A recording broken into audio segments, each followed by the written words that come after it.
ქუთაისში ერთი მამაკაცი მოკლეს, ორი კი დაჭრეს. შინაგან საქმეთა სამინისტროს ცნობით სამართალდამცველებმა მომხდართან დაკავშირებით წარსულში ნასამართლები პირი დააკავეს. გამოძიებით დადგინდა, რომ ბრალდებულმა ქუთაისში ურთიერთშელაპარაკების ნიადაგზე დაწყებული დაპირისპირებისას სამ პირს ცივი იარაღის გამოყენებით სხეულის სხვადასხვა არეში ჭრილობები მიაყენა და შემთხვევის ადგილიდან მიიმალა.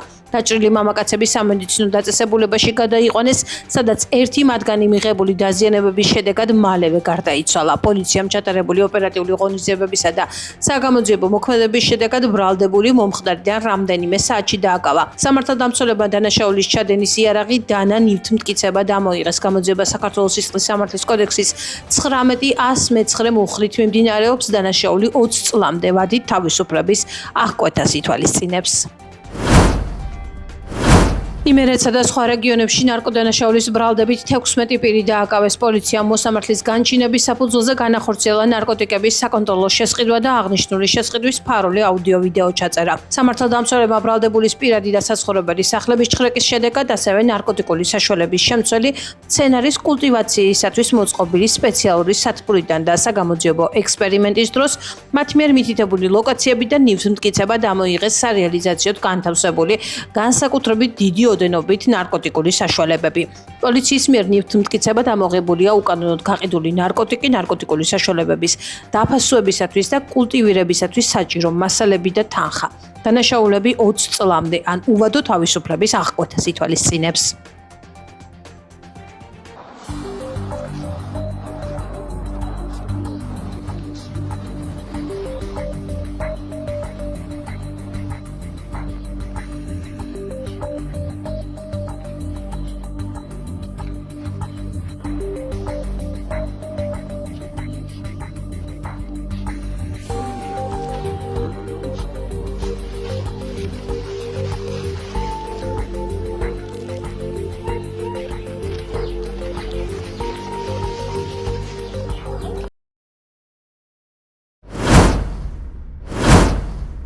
საქართველოში მომდევნო რამდენიმე დღის განმავლობაში მაღალი ტემპერატურაა მოსალოდნელი 40-42 გრადუსია მოსალოდნელი 29 ივლისს ქუთაისში. ინფორმაციას სოციალურ ქსელში იოანე მახარაძე აქვეყნებს. 28, 29 და 30 ივლისს დასავლეთ საქართველოს ბარში ჰაერის ტემპერატურა ჩრდილში 40 გრადუსს გადააჭარბებს. 29 ივლისს კოლხეთის დაბლობის დიდ ქალაქებში, ქუთაისში, სამტრედიაში და სამეგრელოს რაიონებში მოსალოდნელია 40-42 გრადუსი, რომელიც ტენიანობისა და ქარის გამო შეიგრძნება როგორც 43-45 გრადუსი. სითბური, სტრესი და UV ინდექსი საფრთხის შემცველია. ჯანმრთელობისთვის აუცილებელია ღია ცის ქვეშ გატარებული დროის აბსოლუტური მინიმალიზაცია. მომატებული იქნება ხანძრის გაჩენის რისკი. გარემოს ეროვნული სააგენტოს შეფასებით რისკი საშუალოა, წერს სოციალურ ქსელში იოანე მახარაძე. საქართველოს მწვანეთა მოძრაობის წარმომადგენელი გარემოს დამცველი ნინო ჩხობაძე კვირის პალიტრასთან ინტერვიუში აცხადებს, რომ აქამდე არასდროს დაუფიქსირებიათ ჩრდილში 40-42 გრადუსი.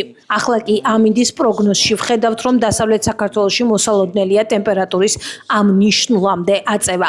როგორც ნინო ჩხობაძე განმარტავს, საუბარი არის ტემპერატურის მაჩვენებელზე ჩრდილში. ის ასევე მოსახლეობას მოუწოდებს, რომ თუ აუცილებელი არ არის სახლებიდან ნუ გამოვლენ. უჩვეულოდ გრილი ივნისის და ივლისის პირველი დღეების შემდეგ ქვეყნის მასშტაბით ტემპერატურა მკვეთრად დაიწია. ჯანდაცვის სამინისტრო და ექიმები მოქალაქეებს აფრთხილებენ. განსაკუთრებით სიფრთხილისკენ ქრონიკული დაავადებების მქონე პირებს მოუწოდებენ. ერთ-ერთი მთავარი რეკომენდაცია ცხელ დღეებში გარეთ გასვლისგან თავის შეკავება.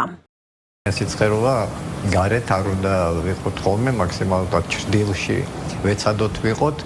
ვატაროთ მაქსიმალურად მსუბუქი ღია ფერის ტანსაცმელი, ისე რომ ასე ვთქვათ, ნაჭერი ისეთი იყოს, რომ ადვილად მიავდებოდეს, ასე ვთქვათ, ეს გამტარი იყოს ქსოვილი. სითხე დიდი რაოდენობით გარდა ალკოჰოლისა, ტკბილი სასმელებისა და ასევე კოფეინის შემცველი სასმელებისა. გარქია სველი პირსახოცის ჩამოკიდება სახში, ატენიანებს ჰაერს და შველის ასე ვთქვათ ტემპერატურის დაგდება. ზაფხულის პერიოდში აუცილებელია კანზე დამცავი, მზისაგან დამცავი მალამოების გამოყენება.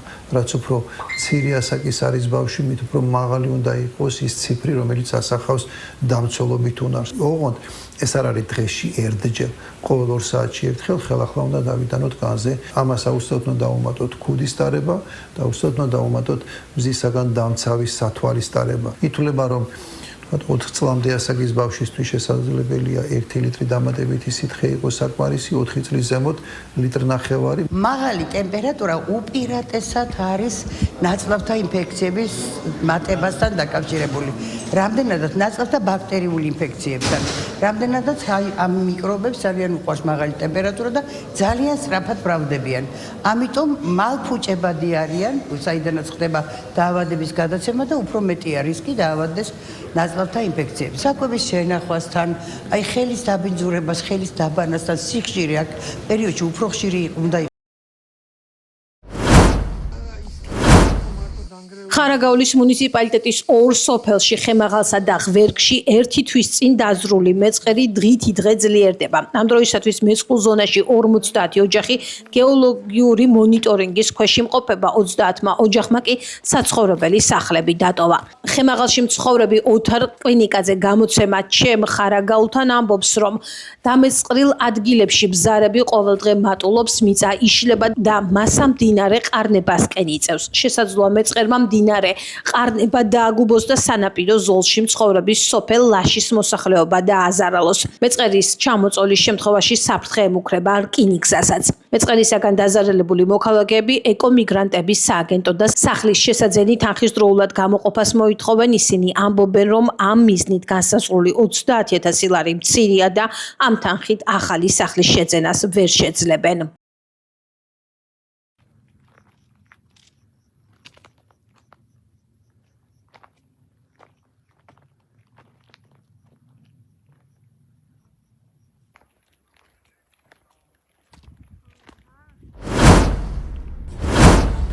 Odzdeeks ივლის თერჯოლის მერის მიერ ორგანიზებულ კონცერტზე რუსულმა ბენდმა სლენგმა იმღერა. ინფორმაცია სოციალურ ქსელში ანა რობაქიძე ავრცელებს. მისი თქმით, მერიამ აღნიშნული ღონისძიება დაანონსა როგორც ბონი ემის კონცერტი და არსად უხსენებია, რომ მას რუსული ბენდი გახსნიდა. მოქალაქეებიც მხოლოდ მას შემდეგ მიხვდნენ, რომ რუსულ ბენდს უსმენდნენ, რაც მათ ქართულად შეასრულეს ჩიტო გრიტო. თერჯოლის მერიის ცნობით კონცერტი მათი ორგანიზებითა და ადგილობრივი ბიზნესის წარმომადგენლების ფინანსური მხარდაჭერით ჩატარდა.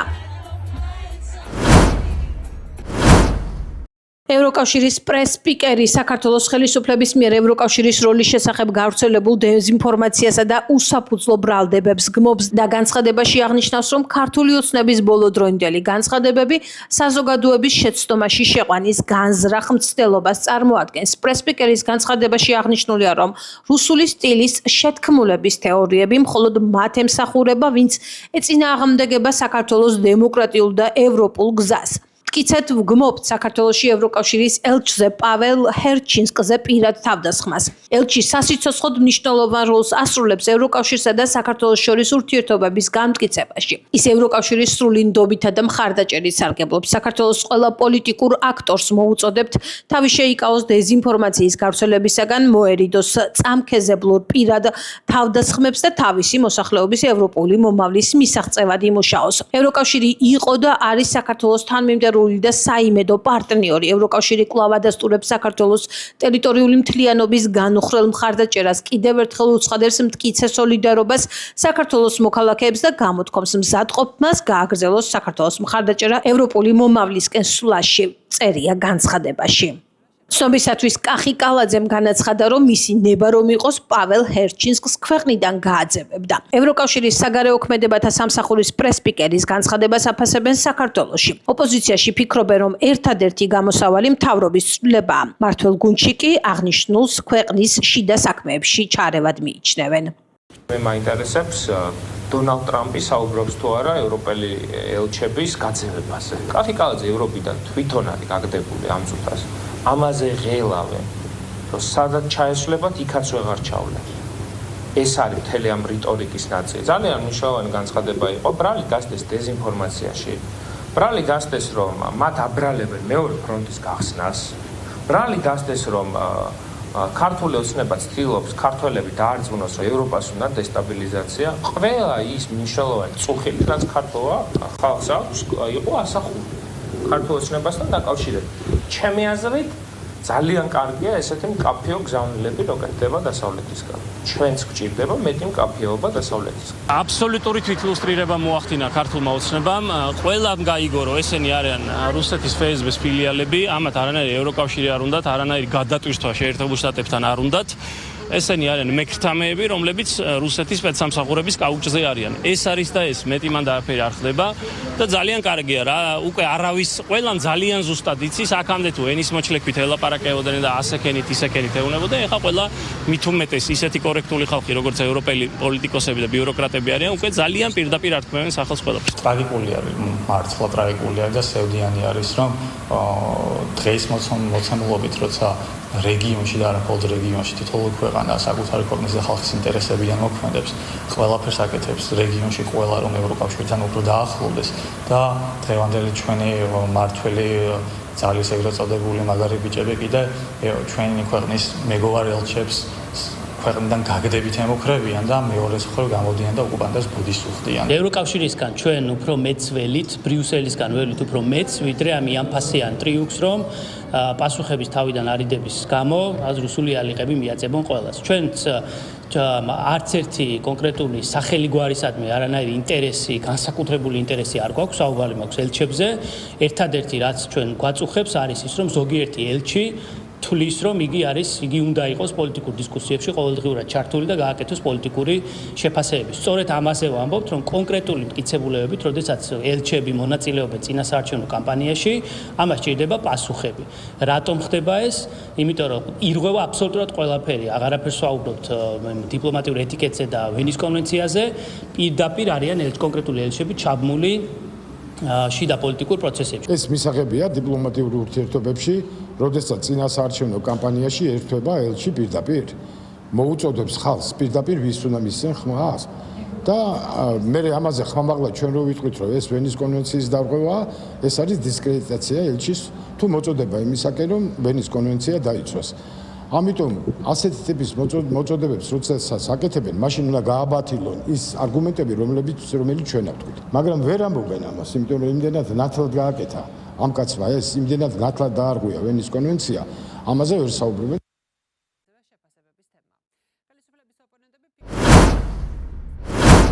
28 ივლისს ჰეპატიტების მსოფლიო დღე აღინიშნება, რომლის მიზანია ვირუსული ჰეპატიტების, მათ შორის C ჰეპატიტის შესახებ ცნობიერების ამაღლება. ჰეპატიტები ხშირად უსიმპტომოდ მიმდინარეობს, სწორედ ამიტომ არის საჭირო მისი დროული დიაგნოსტიკა. საქართველოში 2015 წლიდან მოქმედებს C ჰეპატიტის ელიმინაციის სახელმწიფო პროგრამა, რომლის ფარგლებში ქვეყანაში 6 მილიონზე მეტი ტესტირება ჩატარდა. გამოკვლეულია 2 მილიონზე მეტი პირი. კურნალობის პროგრამაში ჩაერთო 91,300-ზე მეტი პაციენტი.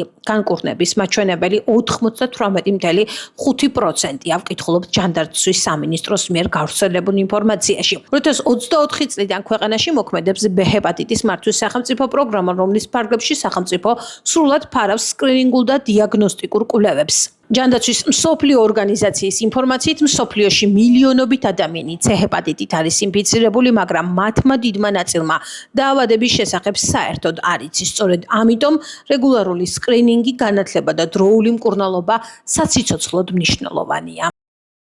პაციენტს, რომელსაც არაფერი არ აწუხებს, ეს გარკვეულად კარგია, იმიტომ რომ თვითონ კომფორტი აქვს და კარგად გრძნობს თავს, მაგრამ ცუდია იმიტომ, რომ არ მიდის ექიმთან. თulis რომ არ აქვს კლინიკურად ისეთი მდგომარეობა, რომ მას ესაჭიროება მაგალითად ექიმის კონსულტაცია.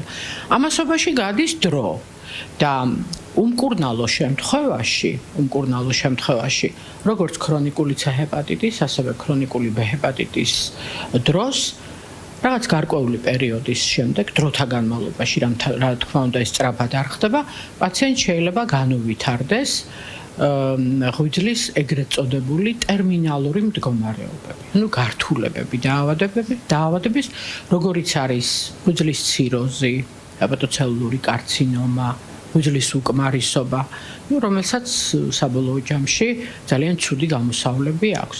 ამიტომ რადგანაც თუ ამას გავაცნობიერებთ და ბევრ ადამიანს ეცოდინება იმის თაობაზე, რომ ძალიან ხშირად შესაძლოა ეს დაავადებები ორივე როგორც B ისე C ჰეპატიტი უსიმპტომოდ მიმდინარეობდეს, საჭირო არის დროულად მივიდნენ კლინიკებში.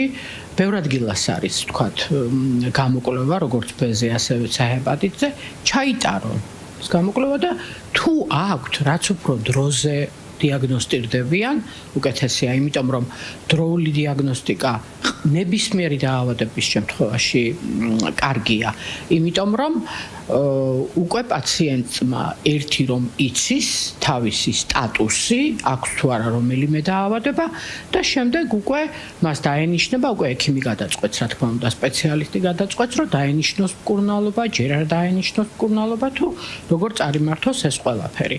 ამიტომ ქუთაისელი იმოფარიკავე სანდრო ბაზაძე მსოფლიო ჩემპიონი გახდა. თბილისში მიმდინარე ფარიკაობის მსოფლიო ჩემპიონატზე მამაკაცთა შორის ხმლით ფარიკაობის ფინალში 31 წლის ბაზაძემ ფრანგი ჟან ფილიპ პატრისი დამაჯერებლად 15-9 დაამარცხა. სანდრო ბაზაძისათვის მსოფლიო ჩემპიონატზე ეს მესამე медаლი იყო. 2022 წელს ის ბრინჯაოს პრიზიორი გახდა, ხოლო 2023 წელს ვერცხლს დაეუფლა. ქართველი მოფარიკავე ასევე არის ევროპის ორგზის ჩემპიონი და ევროპელი თამაშების გამარჯვებული. თბილისში ფარიკაობის მსოფლიო ჩემპიონატი 22 ივლისს დაიწყო. არ ვიცი რა ვთქვა, უბედნიერესი ადამიანი ვარ. ჩემი საყვარელი ხალხის წინ გავხდი მსოფლიო ჩემპიონი, ამაზე მაგარი არაფერი არაა და ყველა ქართველ სპორტსმენს უსურვებ ამ ხელა წარმატებას და ყველა პატარა ბავშვს უსურვებ განიცადონ ვინც დღეს სპორტში არის და ახალგაზრდა, იმ თითოეულ პატარას უსურვებ, რომ იშრომონ ბევრი, იმიტომ რომ ძალიან დიდი შრომა არის. ამის უკან შრომის გარეშე ვერაფერს ვერ მივაღწევდი, არ დავნებდი. ბევრი დაბრკოლება შემხვდა ჩემი კარიერის მანძილზე, მაგრამ არასდროს არ უნდა დავნებდით. უნდა ვიბრძოლოთ. ძალიან გახარებული ვარ, შვილი გამიხდა მსოფლიო ჩემპიონი. სანდრო ბევრჯერ გახდა ჩემპიონი, მაგრამ მსოფლიო ჩემპიონობა, მაინც მსოფლიო ჩემპიონობა საკუთარ კედლებში, საკუთარ ქვეყანაში გაახარა მთელი საქართველო, მთელი მსოფლიო ელიტა აქ არის და მან აჩვენა ის, რაც უნდა ეჩვენებინა. სანდროს ჰქონდა მეორე ადგილი აღებული მსოფლიო ჩემპიონატზე, ჰქონდა მესამე ადგილი კომპლექტისთვის ააკრდა პირველი ადგილი და ეს მან შეძლო გააკეთა. დღეს საჩუქარი გაუკეთა მამას. მიკვირდა დილიდან არ მილოცავდა, ეხლა მომილოცა დაბადების დღე. პირველი ადგილი მე ბედნიერი ვარ.